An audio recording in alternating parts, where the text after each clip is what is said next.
Vidite to, onda se zabadava.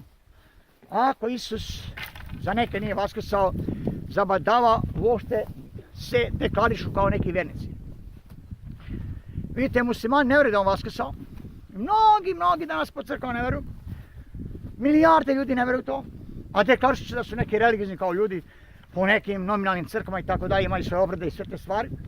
Služe đavlu umjesto Bogu. I sad pogledajte to. Jednostavno, vođe Izraela u suštini ne vjeruju da će on da vaskrsne.